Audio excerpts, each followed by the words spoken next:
This podcast is sponsored by Two Fat Lardies. Check them out at www.twofatlardies.co.uk and play the period, not the rules. This vidcast is sponsored by Coat Harms Paints, the number one source for all your model painting needs. Check out their website for more details.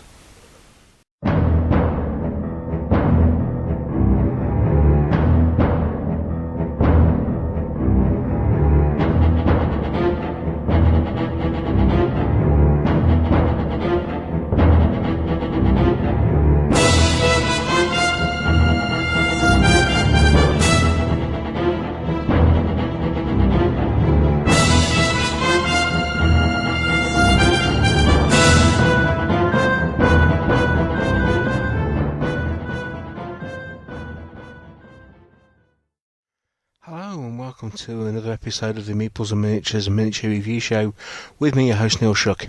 On today's show we are looking at another of the 15mm armoured vehicle kits from the Plastic Soldier Company. This one is for their allied M4A3 Sherman Tank, their late war variant.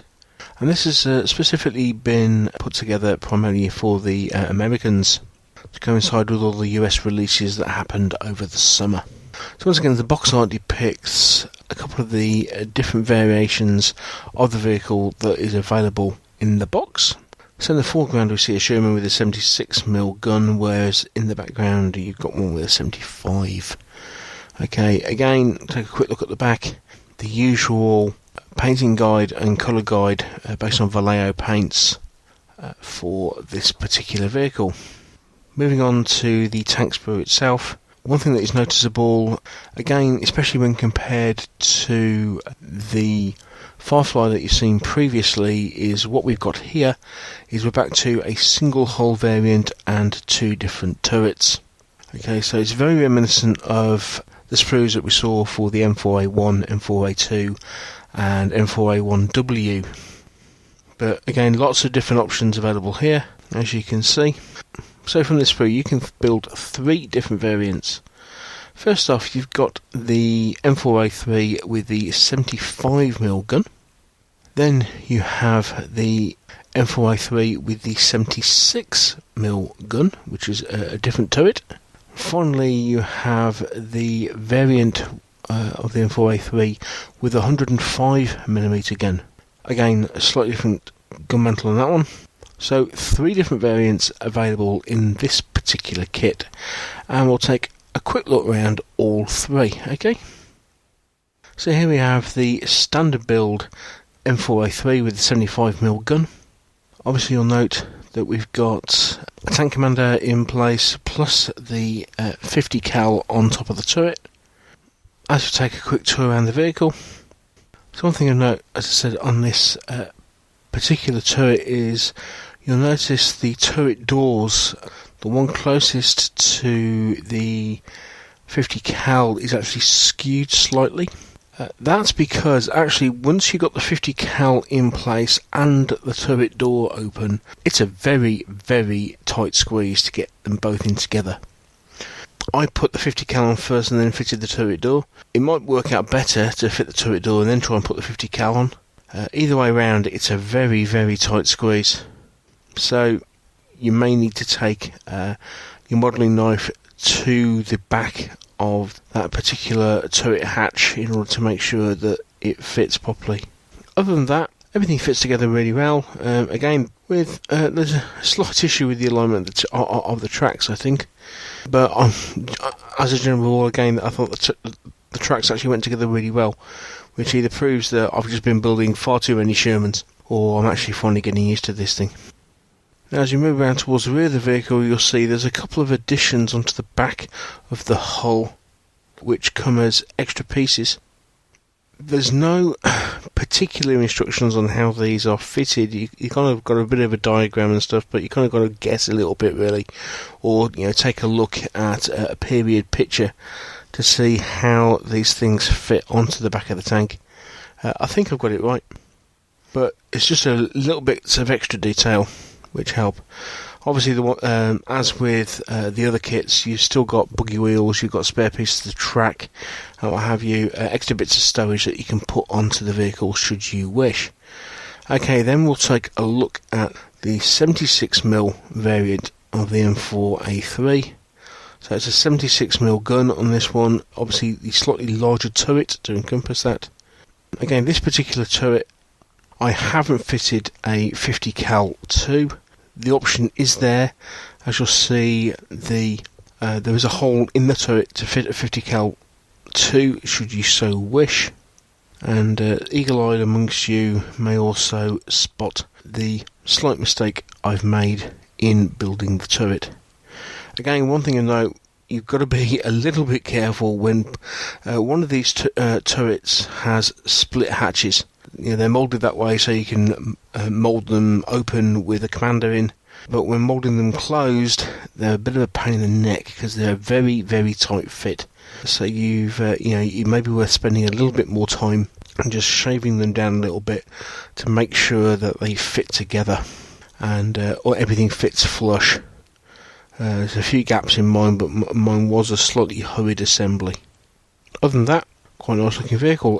Final variant, here we have, we're back to the alternative turret, but this one has the 105mm gun attached, again with a different gun mantle. Okay, now again I decided to put the 50 cal back onto this one. The gun mantles on all the variants, these variants of the Sherman, can be a little bit problematic to put in. It's a little bit fiddly, just to make sure that they kind of slot into the gap and everything fits together nicely.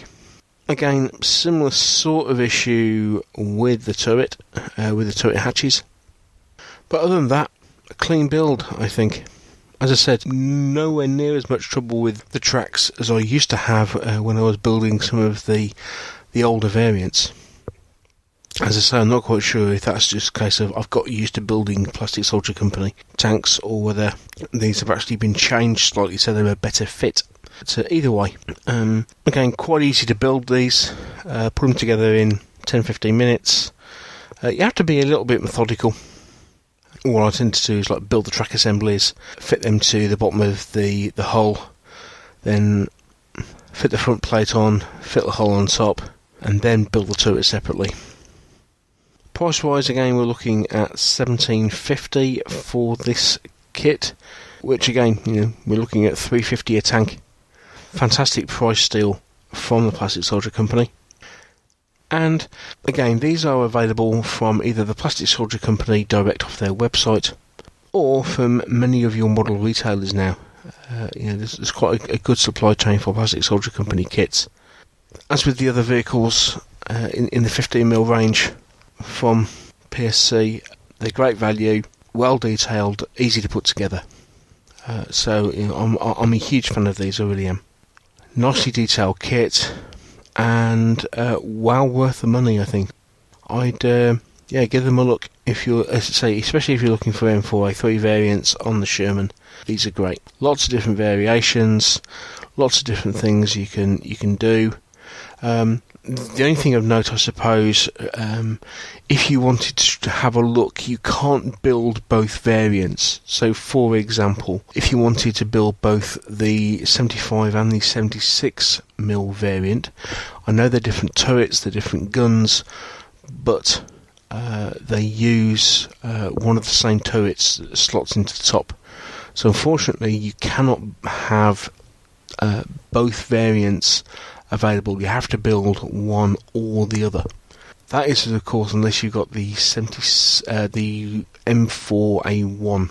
You might be able to get away with slotting in an extra turret or a different turret if you've got some of the earlier kits, which have two different turrets. That is one way around it. Otherwise, unfortunately, you have to choose whether you're going to have the 76 or the 75mm gun. So there you have it, another great kit from the Plastic Soldier Company. All that's left to say, thank you very much for watching. I hope you found this useful and informative, and I hope to see you very soon. Until then, happy gaming, take care, bye.